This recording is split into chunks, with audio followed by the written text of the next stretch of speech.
Modèle Y fait le tour de l'Australie avec une bande-annonce complète. Il y a 20 ans, l'idée selon laquelle une voiture électrique pourrait remplacer, voire supplanter les voitures à moteur à combustion interne semblait ridicule. Il était inimaginable que les voitures électriques puissent non seulement effectuer des tâches quotidiennes, mais également être utilisées pour remorquer des remorques. 20 ans plus tard, Tesla a réfuté la plupart des idées fausses en produisant une série de véhicules électriques.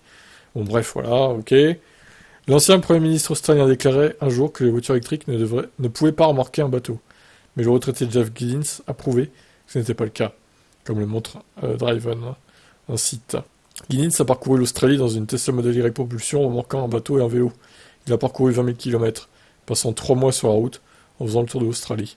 J'ai rencontré beaucoup de personnages, et la plupart étaient intéressés par mes voyages en EV, mais certains étaient également négatifs. Des commentaires comme «Tu n'iras pas loin avec ce truc-ci, mon pote». Alors 20 000 km en 3 mois, c'est énorme, hein. Ça fait près de 7 000 par mois, du coup. Giddins, âgé de 67 ans, a pris son temps pendant le voyage en raison de son âge. Après avoir parcouru environ 200 km, il s'est senti fatigué. Ça nécessitait une halte, pendant laquelle il pouvait recharger sa voiture et reprendre la route le lendemain.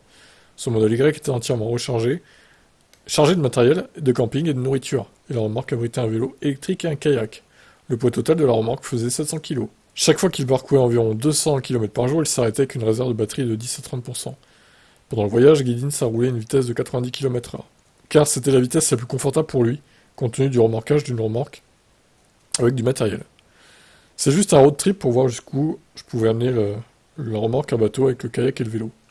Idéalement, trouver un endroit suffisamment chaud pour pagayer sur les estuaires.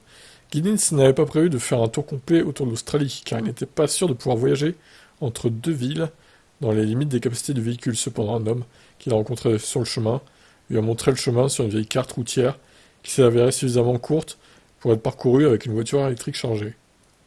De plus, pendant le voyage, Giddins a été choqué par la très faible facture des recharges, qui ne dépassait pas 24 $ australiens. La plus grosse facture que j'ai à payer était de 24 $. C'est la meilleure voiture à conduire que j'ai jamais eue. J'adore ça. Très bien. Eh bien, belle aventure pour Jeff. Allez, je vais se commenter.